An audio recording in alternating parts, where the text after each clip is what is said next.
All right, hello everyone, and welcome back to another episode of Teacher Tech Guides. I'm your host, Brian, and today we have a special episode for you as this is going to be my NeoTech 2021 presentation.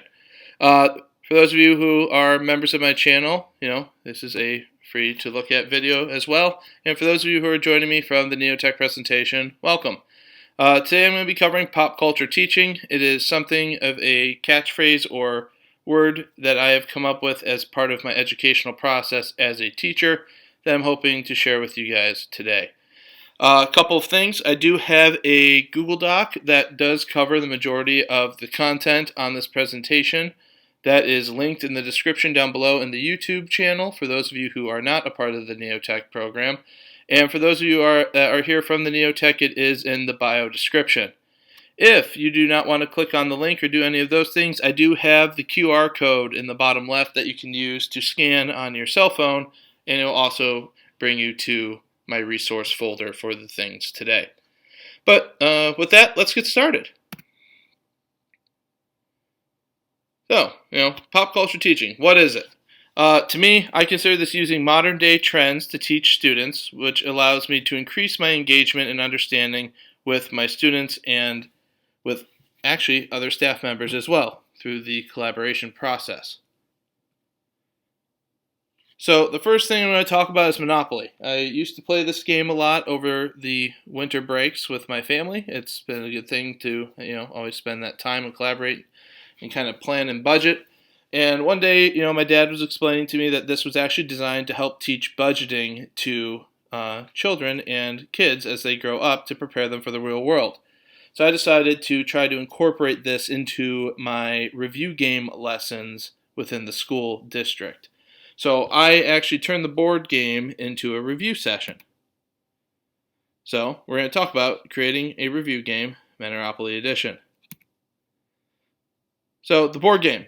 Since the plan wasn't just to make a review game for my class, but to make this more cross-curricular, I had to make this review game with a custom board game tailored to what I wanted it to do and how it would work for all other classes. For those of you that are confused on cross-curricular, I'm just trying to make this across, science, math, social studies, English, art, any of those things that can really help essentially anybody that wants to try to make an interactive review game.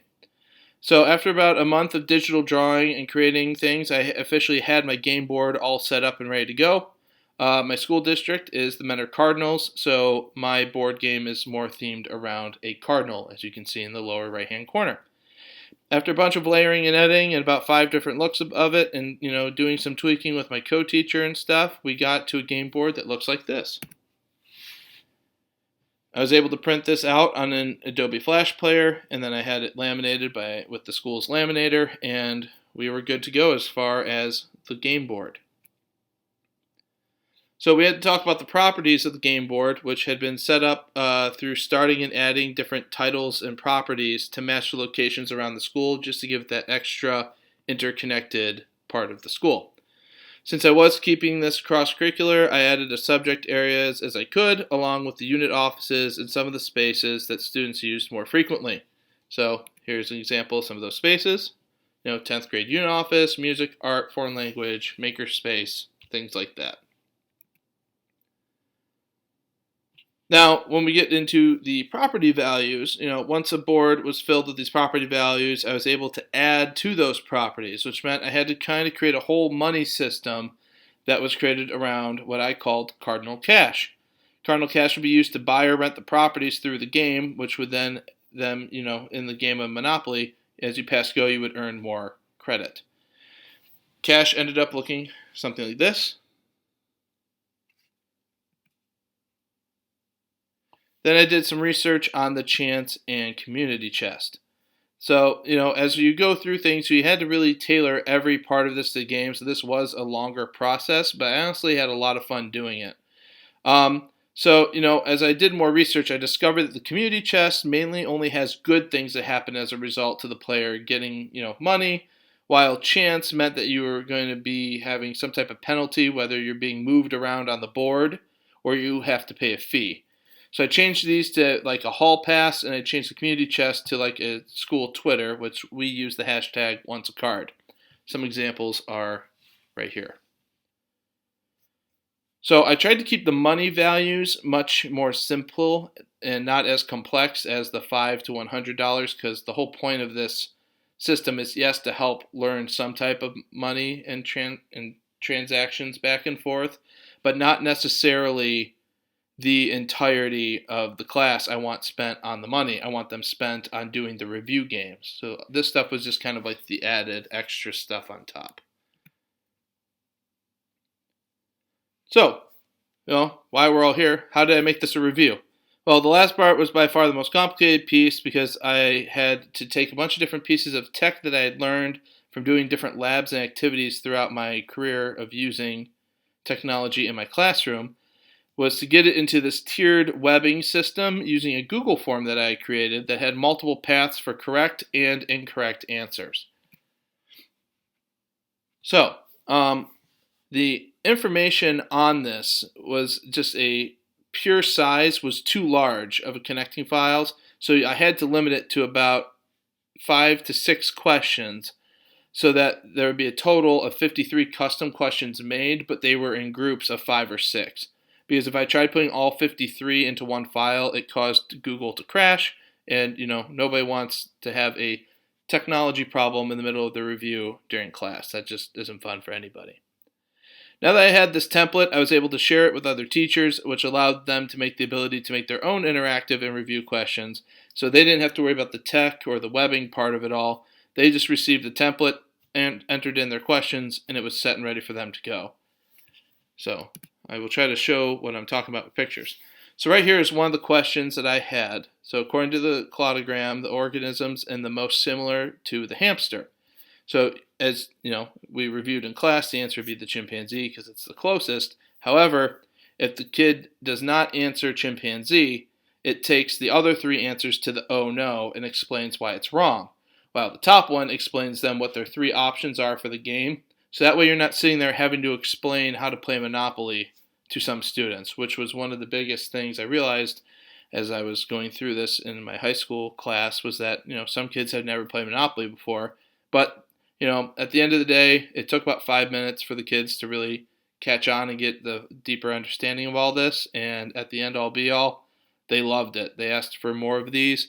And since I already had it made and the template set up, it was very easy just to keep creating more questions on each of the units that we had in class. The nice part is, too, about using a Google form is that it allows you to data track. So throughout my entire, 5 classes that I teach of biology, I was able to actually get the data tracking to go through here, and I'm able to see what questions are being missed, what's the more complicated items that are being hit, things like that, so that I am able to then focus on or reinforce in areas of where students have a misunderstanding or tend to be struggling, which is always very helpful, looking at that data. The next unit that I do cover is Fortnite. Fortnite, has decreased in popularity since I have made this, but, there's still a large trend of it. And, the kids that will be coming up into my high school classes over the next couple of years will have grown up playing Fortnite, so I do still see this as a viable outlet. For this, I actually ended up adding some of the soundtrack music and things in the background to try to give them that extra feel. But once again, I took the idea and concept and changed it to School Night, Review Royale. And I created this with my co-teacher, Cindy Lengler. So the Review Royale was a plan to just kind of make a review game for my classroom, but to do it, again, on that whole cross-curricular side. I have a big thing about, it's nice to make something that works for one classroom, but when you make it for only one classroom or subject, that doesn't really help, educators as a whole. So my whole custom layout and interweaving here that I used for the Monopoly game, I was able to actually bring over for the Review Royale, which made it much easier for me to then create this. So after about a week of digital drawing and creating, I created the webbing for the game template because it did cause a little bit more of a tweakage, because this was actually more complex than the Monopoly was at the time. So after a bunch of layering and data tracking and things like that, I got it all figured out and added a bunch of engagement. So this is what it looks like. So when the kids click on the link, they end up being put into 4 options on the map where they can choose to go. So they can click on the target to go to the Forbidden Forest, the target to go to the Shifting Sea, the target to go to the Prehistoric Plain, or the target to go to the Mystic Mountains. When you click on each one of these, you're going to be up against the guardian of that area, in which case the Dark Knight is represented for the Forbidden Forest, where you can see here he has a health bar and you have a health bar. So by him asking a question and the kids getting to select, the right or wrong answer to the question, it then links them to different things. So these are just the different characters that I have created for the 4 lands.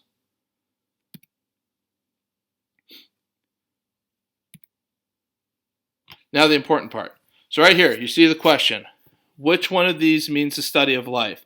They have to choose between physics, biology, astronomy, or environmental. If they choose correctly, which I have it set up in the template, and I'll explain that in a second. But when they choose correctly, it would lead them to the part where the Dark Knight loses a chunk of his health. If they choose incorrectly, they will lose a chunk of their health. Now, the nice part about this is that this has already been made as a template, right? I'm telling you where you put your incorrect answers and your correct answer.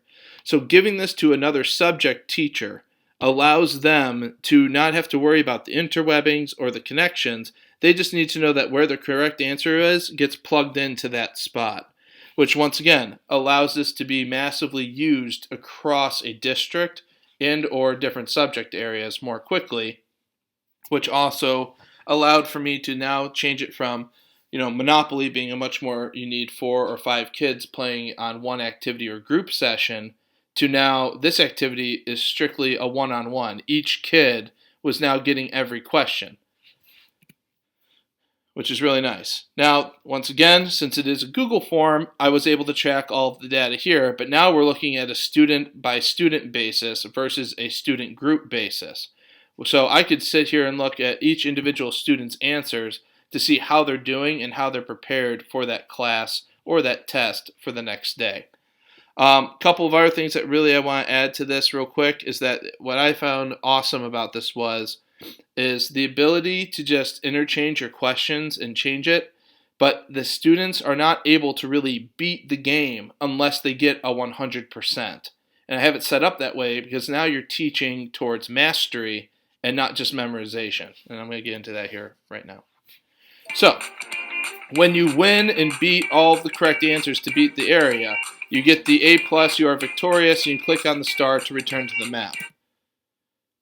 But if you get one question wrong by the time you reach the end, now the students don't know this obviously, but when they reach the end, since they didn't get a perfect score, the enemy or guardian will escape, and then you have to catch them again by clicking this. It will return you to the map. Now, if they get enough questions right, it will lead them to the final victory screen, which means that they got a 20 out of 20 correct because there's 5 questions per area and there's 4 areas. But when they get it all correct, they'll receive the victory screen. Just the congratulations, you have mastered the island. And, the game is over. And then they can tell you that they're done. They can show you this page.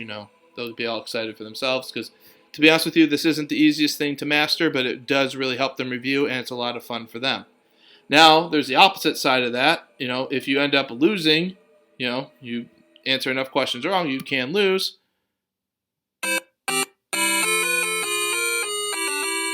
In which case, I tried to give them some type of positive quote and giving them that ability to respawn and start the game over, which adds that repetition. And, kids absolutely love this. We're in an era of video games now where, the more you can connect things to what, students nowadays really like, the more you are going to get a good connection and engagement from them. Last up, movies. We have Jurassic World. This is more based on project-based learning more than a station or review game.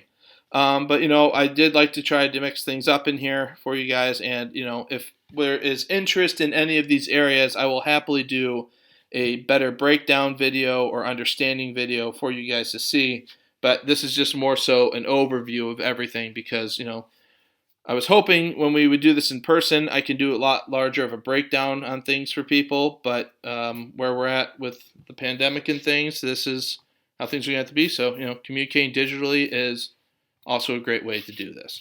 So, Jurassic World PBL. So for us, it is still a pop culture PBL because, just because it doesn't have to be a video game or board games, it could be even movies or, comics, it could be anything. That's the beauty of this. Whatever's currently popular at the time or that is trending for the students to like is a part of what I would like to still call that pop culture teaching. But we took the theme of Jurassic World and created it into a real-world job as a geneticist. So what we did is each student, when they walked into class, received this congratulations and welcome letter to being the new intern at the InGen, which is the In-World of Jurassic Park genetic scientist organization.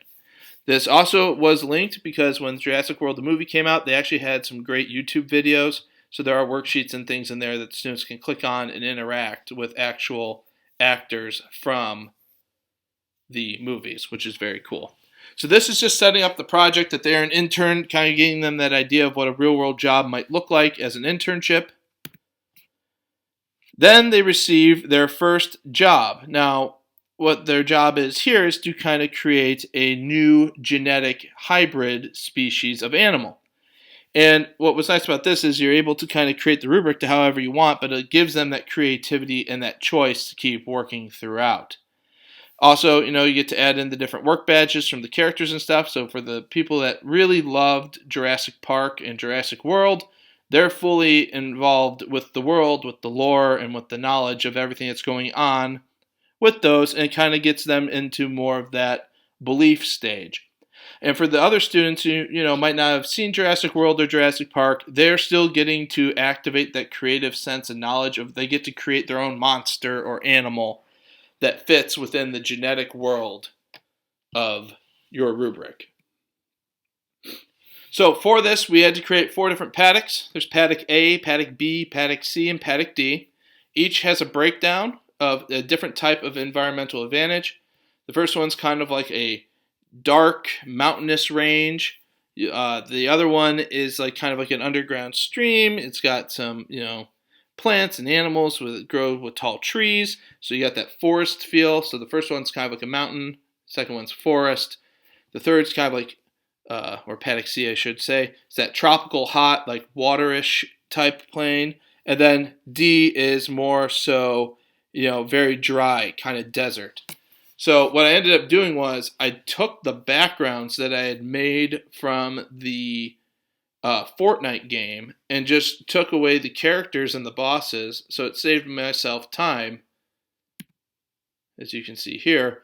And this is where, you might have that artist that loves art and drawing, but isn't that great at science. This is where they get to kind of share that part of themselves with you, because they would have to draw a picture of their designed creature, which we called an asset. And of course, what is a project without a rubric? So, we have a rubric with things broken down. And what was really nice is that we were able to kind of continuously do this and build this with the kids as we went through our unit of genetics. So as we taught them different parts, they would then take their knowledge of what they learned and applied it to the concepts within the rubric and worksheet. Last up is escape rooms. Now, I did add this on here. I can't really go through this that well without it being an in-person demonstration, because this has a lot of physical props and things, because my escape rooms that I make currently are all physical escape rooms. I have not made many digital, but I do plan on making some digital escape rooms in the future. So we'll go through this real quick. So why does it work? Well, A, they're narrative-based for learning. There's always a story to be told, and that story can enrich a student's engagement or challenge them to answer certain puzzles. This includes different time elements so that your clock can complete the challenge, and if you run out of time and it's locked, you don't know what you could have gotten completed because you didn't accomplish the goal. So there is that kind of like loss mechanic on top of the reward mechanic of it being focused and them earning the rewards and kind of that joy of achieving the goal. You can include different things such as clues, riddles, or puzzles. This idea of solving is compelling to students because it provides opportunities for them to collaborate with peers. Simplicity to the rules is always key. You give them, however amount of minutes to escape. You can have them guess the locks that they can complete each task. And you can't give hints to other groups. Obviously, as different classes and stuff are coming in. And, most importantly, have fun.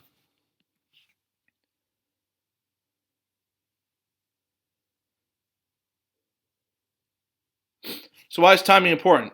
When you add a timer, it adds that extra level of pressure to complete for the escape room. It also allows you to set speed records for fastest times, which adds another layer of competition as well. You can also add in kind of like a world record holder for each escape room that you've ever built or done. By doing this, it creates a competitive edge and atmosphere and also increases engagement as well. For my classes are roughly 45 minutes. I usually just give them one whole day, and this is kind of like the end right before a test and review, because at this point they should be masters at the knowledge that they need to complete, and by trying to complete this as a class, it allows everyone to kind of shine at different moments throughout the lesson. Here's some pictures of my students completing the escape room with literally no time left on the clock. Having a reward at the end as far as fruit gushers, fruit snacks, candy, whatever your options are. The kids love it, and even the administrators, when they come in and get to partake with the students, is always a fun time too. Different ways to lock things. Sometimes you gotta think outside of the box to lock things in a box. So, hiding different clues comes down to creativity. You can do pretty much anything here, but just for some examples, there's envelopes where you can punch a hole puncher in and lock it up. Chests, pencil pouch, cupboards, whatever you need.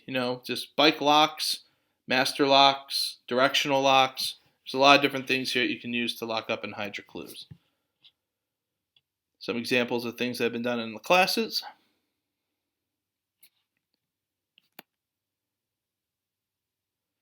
Introduction to story. Every story needs a hook. It has to be relatable to the content that you're currently teaching. It has to be interesting, and I do have an example here for you in this video, and I will explain it afterwards. So here you go, and enjoy the show.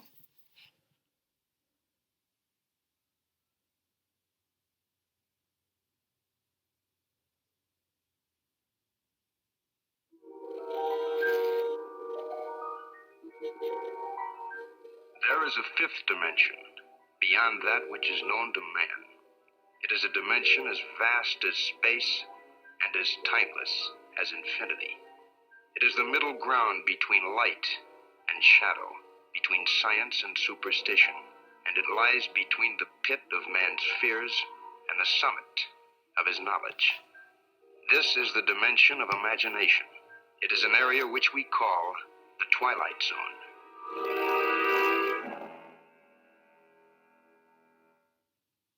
One summer day, a short time ago, Mr. and Mrs. John Jones died in a tragic farm accident when the tractor that they were riding on rolled over in a ditch. Mr. Jones died upon impact, while Mrs. Janet Jones died on the way to the hospital. The authorities found $1 million hidden in a feed bin in the chicken coop on their farm. The couple is known to have a daughter, who they have not spoken to in years. This woman is the sole heir to the Jones family fortune. If the inheritance is not claimed within 6 months, the entire $1 million will be donated to a non-profit retirement farm for the chickens in Peru. 5 months has already passed, so the clock is ticking as the court hearing is happening in the next hour. 5 women have also showed up, each claiming to be the couple's long-lost daughter who had ran away to work for the circus. You are called in as the forensic genetics expert to decide who is the rightful heir. Since this is a legal matter and will end up in court, you must be thorough with your investigation and provide documentation and proof in the form of a Punnett square and or pedigree charts.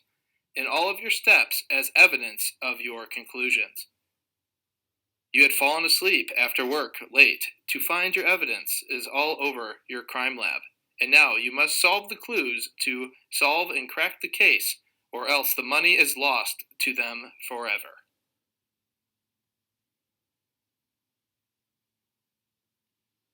So that is the video breakdown there for you. Now, I was able to get most of these things available to me through Google or using QuickTime Video Player. And, as you start to experiment and play with it, it gets better. So, things like that, that's what you show at the beginning to get the hook. After that, I have a timer that starts counting down for the students just to get started, and they start looking for the clues around the room. Different ways to show and hide your clues. Obviously, it looks like there's nothing on this screen, but if you turn on the black light ink will appear. Obviously not here. That's just the setup imagery trick.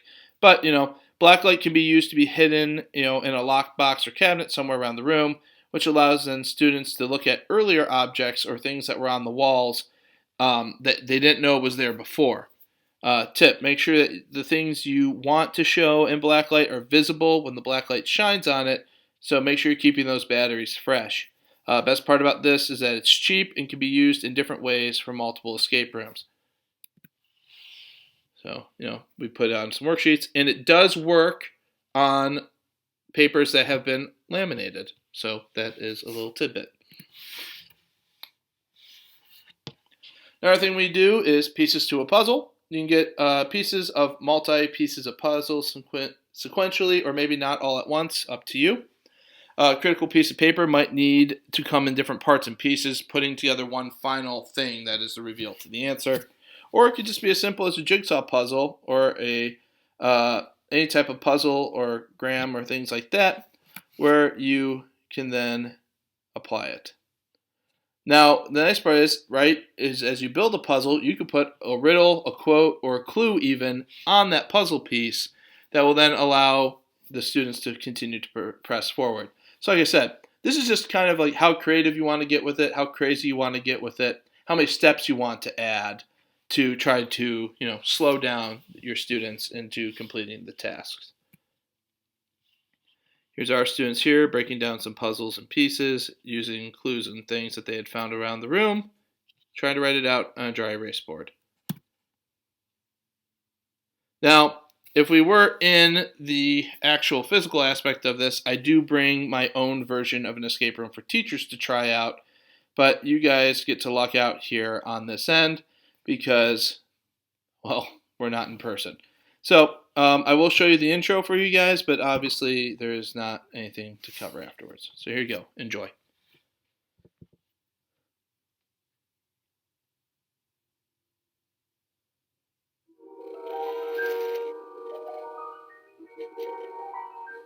There is a fifth dimension, beyond that which is known to man.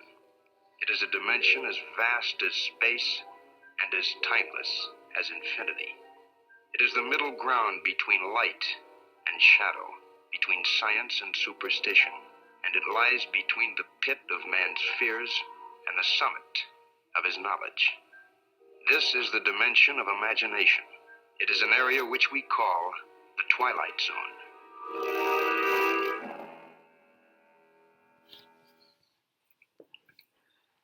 Howdy, partners. This here's the sheriff, and I need your help. Folks around town have been complaining of stomach pain and getting sick. I've been thinking that someone poisoned the water tower. Hold on there, partner. I'm receiving word from the outlaw known as Stinky Pete, and his bandits have poisoned the water tower and is holding the town ransom for 1,000 gold bricks. From what I can see here in this ransom note, it looks like there might be some clues. Stinky Pete might have a traitor in his ranks. Well, partners, you've officially been promoted to sheriff deputies. I need you to follow the clues and see if we can find any antidote for this poison. But just in case, I need to go round up that ransom. Good luck there, deputies, and remember, ride like the wind. Yee-haw! Well, one thing's for sure, my voice acting is not that great, but hey, make with what you got. So, some people do ask me why the Twilight Zone intro at the beginning there. I tend to add that in there because I remember growing up as a kid watching the Twilight Zone and kind of remembering that the Twilight Zone sets you up to kind of put you into any real or not real world or scenario. And that's what I kind of liked about adding it at the beginning, just to, anyone that has seen it, any of the kids growing up that have seen it, things like that, allows them to add into that mysticism or that fake reality and then believe it. So, there are things like that. But,